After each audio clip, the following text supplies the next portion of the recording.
Hello అండి, అందరూ ఎలా ఉన్నారు? బాగున్నారా? నేను ఈరోజు ఒక రెసిపీ చూపిస్తానండి. నూక బియ్యపు రవ్వ అంటాం మేము. కొంచెంమంది బియ్యపు నూక అని అంటారు. మన రేషన్ బియ్యం ఉంటాయి కదా, వాటిని మనం ఇలా రవ్వలాగా పట్టించుకోవచ్చు. దాంతో టిఫిన్ లాగా చేసుకోవచ్చు. మేమైతే ఉప్పుడు పిండి అంటామండి. బియ్యపు నూకతో చేసుకునేది మేము ఉప్పుడు పిండి అంటాం. మేము ఉన్న చోట అయితే ఓకేనా. అది ఎలా చేయాలో నేను చూపిస్తాను, చూసేయండి. ముందుగా ఒక గిన్నె పెట్టుకొని గిన్నెలో ఆయిల్ వేసేసుకొని, ఆయిల్ హీట్ ఎక్కిన తర్వాత అందులో ఆవాలు, జీలకర్ర, ధనియాలు కూడా వేసుకోవచ్చండి. ధనియాలు అంటే కొత్తిమీరలు అంటారు, లేదంటే ధనియాలు అంటారు. ఆవాలు, జీలకర్ర, ధనియాలు వేసుకోవాలి. వేసుకున్న తర్వాత మిరపకాయలు కూడా వేసుకోవాలండి. వేసుకొని మంచిగా వేయించుకోవాలి. ఇది బియ్యపు రవ్వ ఉన్న నేను ఏంటంటే అనపగింజలు ఉంటావు కదా, అవి రెండు కలిపి కాంబినేషన్లో చేస్తున్నాను. ఇవి మంచిగా ఉంటుందండి టేస్ట్. ఎప్పుడు చేయని వాళ్ళైతే ఒకసారి చేసుకోండి ఇలా, ఓకేనా. ఓకే, దోశ ఇడ్లీ కంటే ఒకసారి ఇలా కూడా చేసుకొని చూడండి, మంచిగా ఉంటుంది టేస్ట్. ఇది మళ్ళీ మనం మార్నింగ్ చేసుకున్నా మళ్ళీ మధ్యాహ్నం అయినా తిన్నా ఏం కాదు. లేకుంటే నైట్ చేసుకుంటే ఒక్కొక్కసారి మార్నింగ్ మనకి ఏదైనా ఇంట్లో పిల్లలకి నైట్ చేసి పెట్టినాం అనుకోండి, మళ్ళీ మార్నింగ్ మనకి వీలు కాకుండా కూడా ఇది టేస్ట్ చేంజ్ కాదండి, మంచిగా ఉంటుంది, తినొచ్చు. నైట్ చేసినా కూడా మళ్ళీ మార్నింగ్ అయినా తినొచ్చు, ఓకేనా. అంటే తెలియని వాళ్ళ కోసం చెప్తున్నాను. నేను చూపించాను కదా బియ్యపు రవ్వ అని, అలా పట్టించుకోవాలండి. అలా పడతారు, మనం దాన్ని జల్లించుకుంటే అట్లా రవ్వ లెక్క వస్తుంది, ఓకేనా. తర్వాత మిరపకాయలు వేసిన తర్వాత మంచిగా వేగించుకోవాలండి. వేగిన తర్వాత నేను కొంచెం కొత్తిమీర ఆకున్న కల్యామాకు ఉంటే వేసుకుంటున్నాను, లేకపోతే లేదు. ఇందులో మనము అనపగింజలతో అన్నాను కదా, అనపగింజలు లేకుంటే కొంచెం శనగపప్పు, పెసరపప్పు వేసుకున్నా కూడా తాలింపులో మంచిగా ఉంటుందండి. మనం అనపగింజలు వేస్తున్నాం కాబట్టి నేను ఇంకా శనగపప్పు పెసరపప్పు వేయడం లేదు. లేదంటే వేసుకుంటే మంచిగా ఉంటుంది. ఇంక ఇందులో వేరే ఏం అవసరం లేదండి. ఆనియన్స్ వేసుకున్నా కూడా బాగానే ఉంటుంది, కానీ మా ఇంట్లో తినరు కాబట్టి నేను వేయడం లేదు. తినే వాళ్ళైతే ఆనియన్స్ కూడా వేసుకోవచ్చు. అవి వేగిన తర్వాత వాటర్ మాత్రం మనం కొలత ప్రకారం పోసుకోవాలి. ఇప్పుడు 1 కప్పు రవ్వ అనుకోండి, 1.5 పోసుకోవాలి. రవ్వ ఒక్కొక్కసారి దొడ్డు పడతారండి, అప్పుడు మనం 1.5 పోసుకోవాలి. రవ్వని బట్టి కూడా పోసుకోవాలి. బాగా దొడ్డు ఉందనుకోండి రవ్వ, ఉడకడానికి టైం పడుతుంది కదా, అందుకని కొంచెం వాటర్ ఎక్కువ పోసుకోవాలి. మేము పట్టించిన కాడ సన్నమే పట్టారండి, రవ్వ దొడ్డు లేదు అది. అందుకని నేను ఏం చేశానంటే 1.5 పోసాను, సరిపోతుందండి. ఒక గ్లాస్కి ఒక గ్లాస్ మీద ఒక పావు అంత వాటర్ వేసుకున్నాం అనుకోండి, సరిపోతుంది. అంతే. అది మరిగిన తర్వాత అందులో సాల్ట్ వేసుకోవాలండి. సాల్ట్ వేసుకున్నది నేను మిస్ అయిపోయింది. తర్వాత బియ్యపు రవ్వ అని చెప్పాను కదా, అది అందులో వేసుకోవాలి.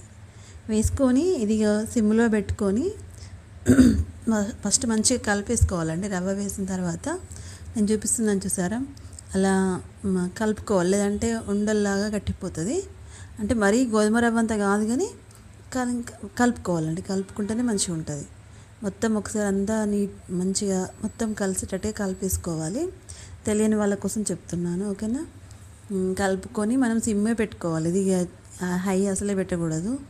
పెట్టుకొని అంటే మనం పోసుకున్న క్వాంటిటీని బట్టి ఉంటుందండి. కొంచెం పోసుకుంటే తొందర అయిపోతుంది, కొంచెం ఎక్కువ క్వాంటిటీ అయితే ఒక అరగంట పడుతుందండి ఉడకడానికి. అంటే సిమ్లో పెట్టి ఉడికించుకుంటాం కదా, కొంచెం పోసుకున్నాం అనుకోండి ఒక 15-20 నిమిషాలకు అయిపోతుంది. ఎక్కువైతే మాత్రం టైం పడుతుంది. చేసుకున్న క్వాంటిటీని బట్టి ఉంటుంది, ఓకేనా. నేను చూపిస్తున్నాను చూసారా, దగ్గరికి వెళ్ళి చూపిస్తున్నాను. అలా మధ్య మధ్యలో కలుపుతూ ఉండాలండి.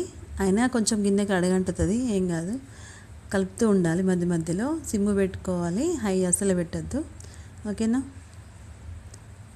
బియ్యపు రవ్వ మాత్రం మనం పట్టించుకుంటేనే బాగుంటుందండి. ఇంట్లో సెట్ కాదు, మిక్సీ పడితే అంత మంచిగా రాదు, ఓకేనా. ఎప్పుడు దోశ ఇడ్లీ కాకుండా చపాతీ కాకుండా ఎప్పుడు చేయని వాళ్ళైతే ఒకసారి ఇట్లా నేను చూపించినట్టుగా ట్రై చేయండి, మంచిగా ఉంటుంది. చాలామందికి తెలిసే ఉంటుంది నాకు తెలిసి, కానీ కొంచెం మంది ఉప్పుడు విండా ఏంటిది అని అనుకుంటారు. కానీ ఒకసారి చెయ్యండి, ఎంత బాగుంటుందో చూడండి. నేను అది రవ్వ పోసాం కదా, అది కొంచెం ఉడికిన తర్వాత నేను అనపగింజలు అన్నాను కదా, ఆ అనపగింజల్ని రవ్వ కొంచెం ఉడికిన తర్వాతనే మనకి ఇలా ముట్టి చూస్తే అర్థమవుతుందండి. ఓకేనా, రవ్వ ఉడికింది ఉడికింది లేదంటే ఒక 15 నిమిషాలు టైం చూసుకోండి. రవ్వ పోసినాక ఒక 20 నిమిషాలు అయిందనుకోండి, అప్పుడు మనం ఈ అనపగింజలు వేసేసుకోవాలి అందులో. అనపగింజలు వేసేసి మంచిగా కలపాలండి, మొత్తం కలిసేటట్టుగా. కొంచెం మనం ఏంటంటే మరి ఇట్లా లిక్విడ్లా ఉండదు కాబట్టి కొంచెం కలపడానికి ఉంటుంది, గట్టిగా ఉంటుంది. కానీ అయినా కూడా మంచిగా కలిసేటట్టు కలపాలి, అప్పుడే మంచిగా ఉంటుంది టేస్ట్ అంతా. ఓకేనా, నేను చూపిస్తున్నాను చూడండి. దగ్గరికి వెళ్ళి అనపగింజలు వేసిన తర్వాత మొత్తం కలిపేసేసుకొని మూత పెట్టేసుకోవాలి. ఇంకా ఇవి అనపగింజలు వేసినాక కూడా మనము ఒక 10-15 నిమిషాలు, అనపగింజలు వేయకముందు 15 నిమిషాలు ఉంచుకోవాలి, అనపగింజలు వేసినాక కూడా ఒక 15 నిమిషాలు ఉంచుకోవాలండి. అప్పుడే వాటికి మంచిగా అందులో కలిసిపోయినట్టు ఉంటుంది. లేదంటే అవి టేస్ట్ అనిపోయాయి అనపగింజలు తింటే. మొత్తం ఒక అరగంట పడుతుంది అనుకోండి, అరగంటకి అయిపోతుంది.